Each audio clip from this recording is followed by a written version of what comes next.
Two right, one left. Lamar Jackson, shotgun snap, fakes the handoff, slings the left side, off the hand of Andrews. He was wide open on the right flat at the goal line. It's off his hand, incomplete, and the Steelers are going to win the football game.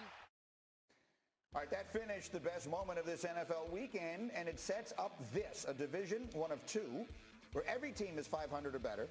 AFC North is packed. You see the difference from the top to the bottom is just 2 games. Right now, the Ravens are our FPI favorites. They've struggled over the past month as they've not scored over 20 points now in 4 straight games. And I'm going to ask this entire crew which team they think is actually the team in that division that is the best. But let me start with my former Raven over here. What's wrong there now? As you watch them, it appears they have no offensive plan. Their defense obviously is ravaged by injury. What is your sense of the injuries Ravens? are a problem, but I think the big problem right now is it's a Lamar-centric offense, and Lamar's not playing well. So the problem with Lamar was never his ability to read defenses. It was his inaccuracy. But now it seems like he's having trouble deciding on where the ball should go and how to react to the blitz. And if they can't get that offense together, even the defense, as injured as it's been, has been playing well recently. Right. So, yeah, that's why I don't have much faith in the Ravens going There's a forward. part of me that wants to push back on that a little. As I watch them, it seems to me their offensive game plan seems to be, Lamar, go out there and do something spectacular and hope someone gets open while you're running around. I don't see anything where he goes 1, 2, 3 and the ball comes out ever. Yeah, that's the point I'm making. Is that on him? But that's him, or is that the fact that there isn't an offensive scheme that does part of it's on him, and part of it's on the scheme. But I understand your point. Like, they're asking a lot from Lamar without giving him the answers or giving him the opportunity to have the right answers. Let me say this. It is now on him. Right? Like you would say early on, it was schematic. Hey, Greg Roman, you have to have an answer. This is 4 games in. You've been blitzed since week 7 more than any other quarterback in the league, and your QBR is worse than the league. Let me tell you, I played with 2 Hall of Famers. One's in the Hall of Fame, one's going, and Peyton Manning and Aaron Rodgers.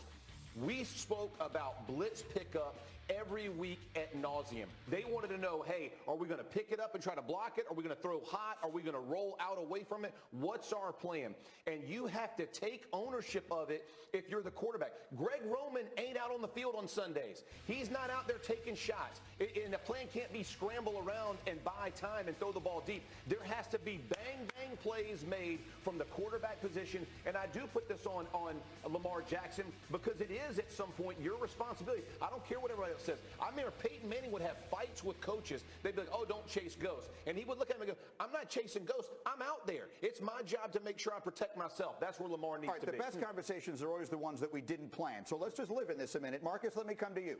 Because it feels to me like what I'm hearing here is the Ravens' offense is bad, which we all acknowledge.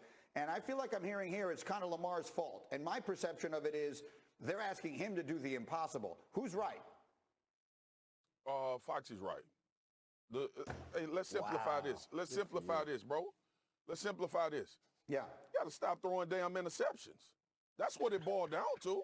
Like this, look, this is a double-edged sword because it's no way in hell the Ravens are 8-4 without Lamar Jackson. Yep. And a lot of the reason for those 4 losses is because he's turning the football over. The game against Pittsburgh, listen, that was a 1-point win. An interception took 3 points off the board. That's what it did. Lamar dropped back, threw the ball up to Mark Andrews. We saw the same thing happen last week. That was to the tune of 4 interceptions. I love Lamar Jackson. Said he was the best player in the NFL. He's not right now. He's still the most important player to his football team. But another thing is, too, 2 things can be true. Attrition as well. Let's not acknowledge. Let's acknowledge that the Baltimore Ravens have been through a great level of attrition. And more importantly, a team that's based in the run game and you take all of their running backs away, you expect to see them fall off and struggle a little bit. But the bottom line is Lamar got to stop throwing damn interceptions. Let me get Dan in quick before we go to the pancakes. What do you think here? I'm going to do a Ryan Clark impression. Remember the old Superman movies with Christopher Reeve? Sure. Right? And the first one, he saves the world and everything. Then the second one, he voluntarily gives up his powers.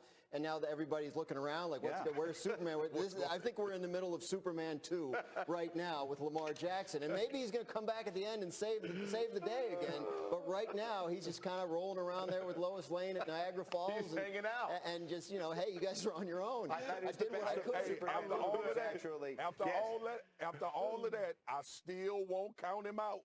I know it sounds crazy. I mean, we got to remember how Cinninati ended. But hold on. Right now, we don't have French toast. We don't have waffles. We got pancakes.